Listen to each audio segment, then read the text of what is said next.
Hey folks, this is Mike here with the Long Shot. Today we're talking about the 6.5 PRC cartridge, why you should buy one, why you might want to stay away from. Let's go.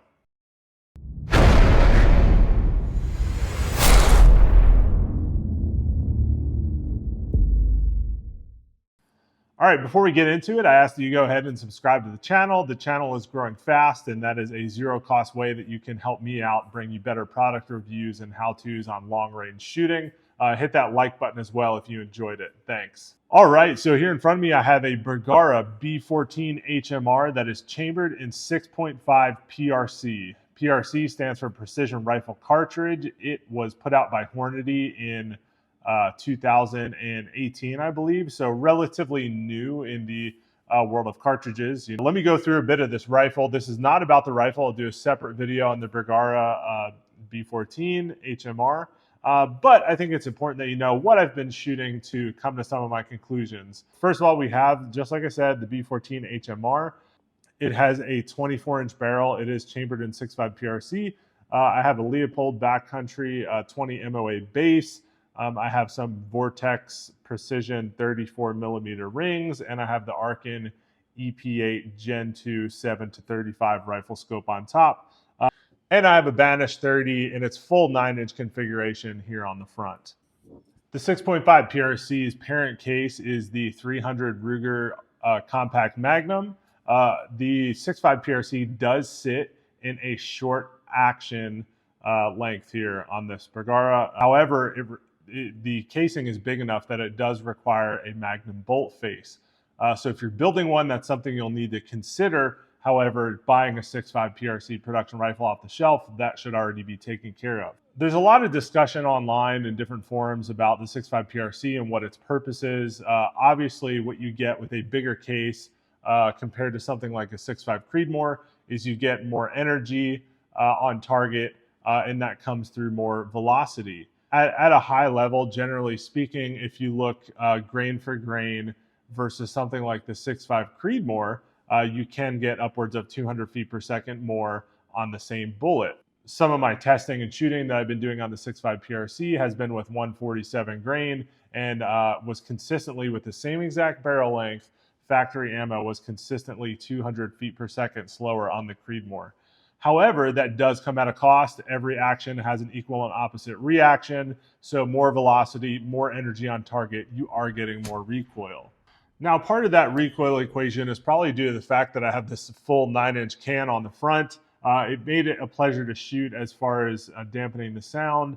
However, it's such a long push on the recoil that while I was shooting this out to 1,000 yards, I was really not able to spot my rounds. Here, we'll go to the range and do some shooting in a bit, and you'll see that I was not able to spot my misses. So in order to get a better wind call or to get better dope, I had to go look at look at my phone, look at the shot cam and see where I was hitting. So that's the first consideration is if you think you found a middle ground of, hey, this is not a Magnum cartridge, it will be more comfortable to shoot. That's true. It will be more comfortable to shoot than something that is in a Magnum case length. However, it's still going to have a bit more recoil. Nothing is free in physics. So it's still going to have a bit more recoil than, anything that has less case capacity and less energy. Because the bullets are bigger, because the cases are fatter, you're going to have less magazine capacity. I found it, very hard. This came with a 3-round magazine, whereas all the other B14 HMRs came with a 5-round magazine. At least in the short action cartridges. And I found it really difficult to find magazines. I did find that MDT makes 3, 5, 7, and 10 round mags for the 6.5 PRC. And I haven't gotten my hands on those yet. They're on back order. So that was kind of difficult. And I'm expecting those mags to be very large. I don't think shooting with a 10 round magazine is going to be a comfortable experience. That's probably going to extend way below the bottom of the pistol grip right here. The next consideration is that ammo is more scarce compared to some other popular cartridges in its class, and it is way more expensive. We went to the Academy Sports in Spartanburg, South Carolina when I was on my way down to the Clinton house to shoot this thing for the first time. And we couldn't find 6.5 PRC bullets for less than, I think, $3 or $3.50 a round. All right, we just hit Academy Sports on the way to the range, and we found some 6.5 Creedmoor and some 6.5 PRC. Charlie, how much per box was the 6.5 Creedmoor? 6.5 Creedmoor was 45 a box. 40. And then how much was the same ammo type of the 6.5 PRC? 55 a box. 55 a box for 20 bullets. That's crazy. So while those are both expensive, I had a really hard time biting the bullet and buying a few boxes of ammo. In preparing to get this set up and do some shooting, I just went straight into the dies and was able to load some of my own. So I loaded up 147 grain ELDMs as well as 156 grain Berger open tip match. The good news is if you are a reloader, once you get your brass, you can reload this for relatively similar cost compared to the 6.5 Creedmoor. And I would say that if you have a 6.5 Creedmoor, you can get into the 6.5 PRC and use a lot of the same bullets and potentially some of the same powders. However, that brings me to my next point, which is if you have a 6.5 Creedmoor, I'm not sure you're getting a ton extra by going with the 6.5 PRC.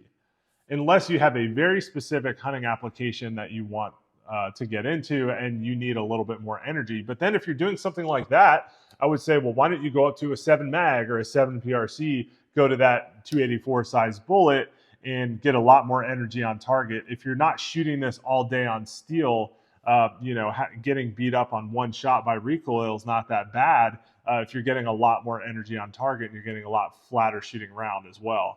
The positives are on it, it's a pleasure to shoot. The recoil, although it's a lot more compared to the 6.5 or the 6 Creedmoor, which is what I'm normally shooting when I'm shooting steel, it was still manageable. And probably putting a muzzle brake on the front of here will help manage that recoil. That'll be part of my next step before we do the B14 HMR review. And when I did make impacts, which I feel like it was, once I got this thing dialed in, it was shooting lights out. I could hear the difference in how hard it was smacking that steel. One of the very most popular hunting cartridges of all time, the 30-06, there are a lot of configurations and cartridges that you can shoot in the 6.5 PRC where you have more energy on target than the 30-06 out to 300 or 400 yards. Now, technically, it is a short action cartridge, but one of the problems that you'll run into if you do reload and after getting into the 6.5 PRC is that you're going to run into an overall length problem, and there may be some polymer tipped bullets or real long, skinny, high BC bullets that you struggle to fit in your magazine, especially if your loading process is starting with 20 thousandths off the land. I didn't do any seating depth adjustment when I first started loading for this thing. I just went right to mag length and pushed it as long as I could because I figured what was the point at going 20 thousandths off the lands if it doesn't even fit in your magazine.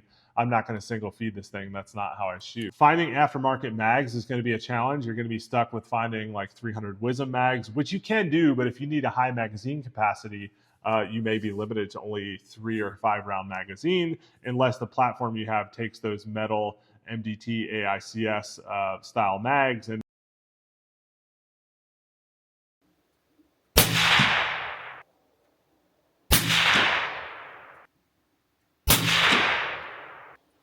all right, that group wasn't too great. Let's try the 147 ELDMs and see how they do.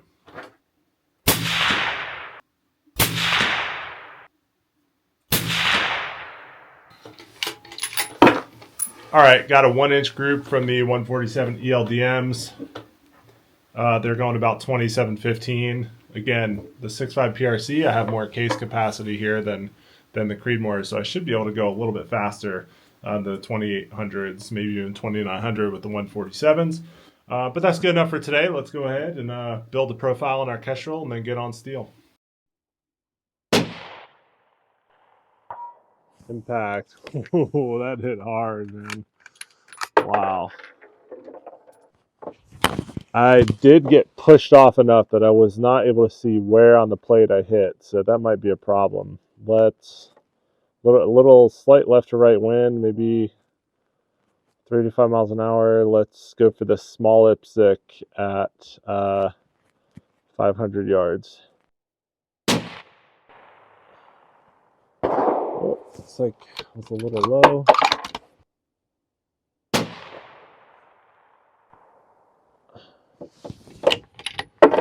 Yikes. Have to review the footage on that. All right, small circle plate at 650, 3.9 mils. All right, hit. A small IPSC at about 685 for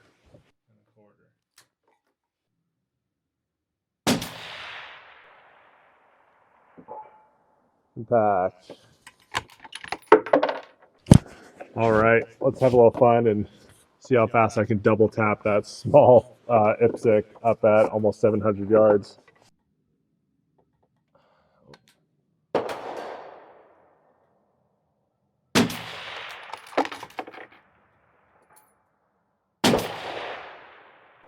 All right.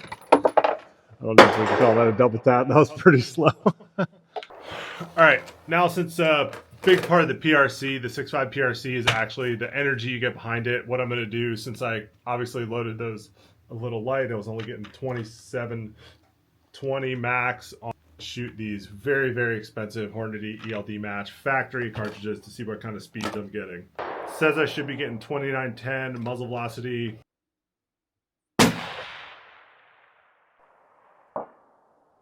$28.64.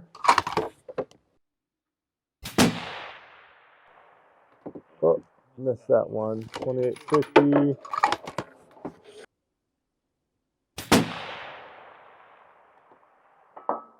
Wow.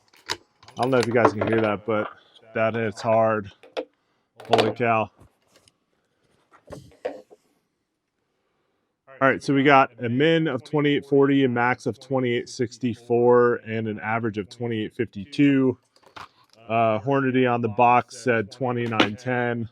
You know, that's pretty average. I mean, this is a 24-inch barrel, so I wish manufacturers were more realistic with their muzzle velocity, but you know, they got to sell bullets and get you excited. So I'm not claiming Hornady does this on purpose, but you know, whoever gets the published muzzle velocity out of their bullet. I think it's great that the 6.5 PRC is a flatter shooting cartridge than something like the Creedmoor and has more energy on target. If I'm going hunting, you know, mule deer out west or elk, I'm probably not going to take the 6.5 PRC. That's probably when I'm going to break out my 300 Win Mag and send as much energy downrange as I can. Now, I know a lot of guys will say, hey, the 6.5 PRC is enough. You know, some will say it's not. You know, I don't get the chance to hunt big game out west that often. So when I do, I want to have one shot, one kill, and I want to have every advantage possible. Shooting a 300 Win Mag, you can push a 180 grain-ish round at like 3,000 feet per second. That's pretty amazing. And that's going to be a lot more energy on target than something like the 6.5 PRC. But again, obviously with that, there's trade-offs. You're probably not going to be spotting your own shots. You're probably going to be beating your shoulder up at the range to get that zero. So what I would tell you is if you're going with the 6.5 PRC, make sure it's filling a gap that you don't have. Going back on it, since I already have a 6 Creedmoor, a 6.5 Creedmoor, I would probably have gone into the 7 PRC because I don't have anything in that 7mm or 7 Magnum range. Anything in that range is kind of where guys start to say, okay, you can take an elk with this cartridge. I know some people will say, hey, you can take an elk with a 6.5 Creedmoor. I'm sure it can be done, but I don't think that's a great idea. I want to bring as much energy to that on target to that fight as possible. So before you go ahead and get a 6.5 PRC, evaluate all the pros and cons. Are you going to be okay with finding kind of, dealing with a smaller set of components, more expensive components, expensive ammo, things like that? Are you going to be okay with the more recoil? If you're just going to take this to the range and bang steel, you know, probably step back to the Creedmoor. If you're going to go hunting and you don't already have a 6.5 caliber, that's fine. And this will obviously work very well. But I would urge you to consider, you know, where you're hunting. If you're hunting whitetail in the southeast, I mean, you probably just need a 308. If you're hunting, you know, big game, mule deer, or elk in the west, you might want to consider going to something bigger. I wish I went to the 7 PRC. I don't have one, so I can't compare it. But I do like it. I like the 6.5 PRC, and now that I've spent the money to have all the reloading components, this is going to be turned into sniper rifle build. I have an MDT ESS chassis on the way, so we'll go through that in future videos whenever I get my hands on that. I'm sure I didn't cover every single aspect of the 6.5 PRC and the pros and cons, but those were some of the things that I went through when I was getting this thing configured and taken out to the range and shooting. I did enjoy it. I love shooting steel with it, but I'm kind of wondering if I should have gone with something in the 70 to 80 range, because that's a gap in my arsenal that I do not have. Hopefully this was helpful to you. If you are looking at the 6.5 PRC, you know that I am not the person that is trying to sell this to you. I have no affiliation with Hornady, Bergara, or anything that you see in this video. I'm here to tell it like it is so that you can make a good choice and spend your money effectively. Hope you enjoy this video. Let me know if you're shooting the 6.5 PRC or considering it. Drop some comments down below and what your configuration is and what you learned about it, if I miss any of the pros and cons. And stay tuned for B14 HMR review. Stay tuned for the MDT ESS sniper rifle build. A lot of fun things coming, and we'll see how far we can push this to, see if we can get it out to a mile and call it a sniper rifle. All right, folks, that's it for now. Again, hit that like button if you enjoyed this video, and we will catch you next time in the long shot. Take care.